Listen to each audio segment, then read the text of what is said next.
Senator Bernie Sanders says Democratic governors have no choice but to redraw congressional maps in response to Texas Republicans' redistricting plan, which the Vermont Independent describes as an attempt by President Donald Trump to rig the system. "What we have now is a terrible situation, and Republicans are making it worse. Well, what are you going to do? If Republicans are doing it, you have to respond.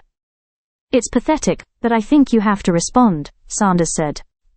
The progressive senator, kicking off a new swing of his fighting oligarchy tour, spoke to CNN's State of the Union anchor Dana Bash in Wheeling, West Virginia, on Friday, in a wide-ranging interview that covered the redistricting fight, Israel's plans to expand the war in Gaza, the 2028 presidential election, and his view that the Democratic Party has turned its back on what was its base.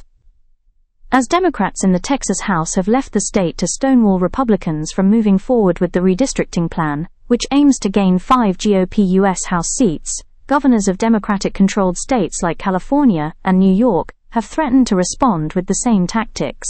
Sanders, who has long opposed gerrymandering, acknowledged that he still believes partisan line drawing undermines the political process, but that Democrats have got to fight back. Trump is trying to, in his authoritarian way, say, "Hey, I don't want to lose elections, let's rig the system. Give me 5 more votes in Texas, maybe some other states," Sanders said. So, what should Democrats do? Sit back and say, "Oh gee, Trump is doing this terrible, we can't do anything. Let them win the election," when they shouldn't. Sanders' tour has aimed to galvanize people looking for some form of political action and resistance to the Trump administration, with rallies across the country, sometimes with guests like Representative Alexandria Ocasio-Cortez and former presidential candidate Beto O'Rourke. Sanders on Friday argued the case to a crowd in West Virginia, a state that Trump won overwhelmingly, that the Democratic Party has turned its back on the working class. He accused former Vice President Kamala Harris of listening to billionaires who backed her presidential bid in 2024. Speaking to CNN afterward, Sanders called Harris a friend of mine, but said her campaign's core consultants were heavily influenced by very wealthy people. CNN has reached out to Harris' office for comment. "How do you run for president and not develop a strong agenda which speaks to the economic crisis facing working families?" he said. "You have more income and wealth inequality today than we've ever had." Sanders argued that the clue to Democratic victories is to understand that you got to stand unequivocally with the working class of this country. The Democratic Party's favorability rating among Americans was at a record low in a March CNN poll conducted by SSRS. Sanders had the third most votes in the poll, 8%, when democratically aligned respondents were asked which leader they feel best reflects the core values. When asked whether he would run for president in 2028 though, Sanders pointed to his age. "Let's not worry about that. I am going to be 84 years of age next month as a matter of fact," he said.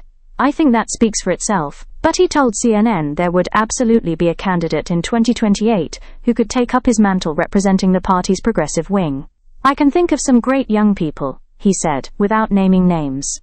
Trump, meanwhile, has suggested that Vice President J.D. Vance could inherit the MAGA movement. Sanders told CNN, "It doesn't matter to me who heads the Republican Party in 2028, arguing, the Republicans of today don't have anything of significance to say to working-class people." Sanders on global issues. Sanders is pushing the Trump administration not to send weapons to Israel amid a dire humanitarian crisis in Gaza and a major escalation in the war, after Israel approved plans to capture Gaza City. Israel had a right, of course, to defend itself from the terrible terrorist attack from Hamas, but what they have done since then is gone to war against the entire Palestinian people, he argued. Sanders, who is Jewish, forced 2 Senate resolutions that would block some U.S. arms sales to Israel that ultimately failed with no Republicans voting in support of them. But he told CNN, "I think Republicans at a grassroots level are also catching on that it is not a great idea to provide billions to a government that starves children."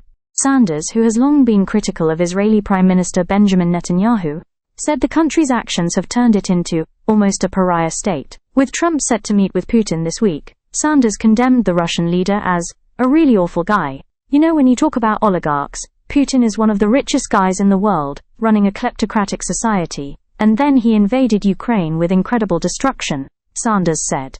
"People in Ukraine are suffering terribly, because this guy wanted to start the largest war since World War II in Europe."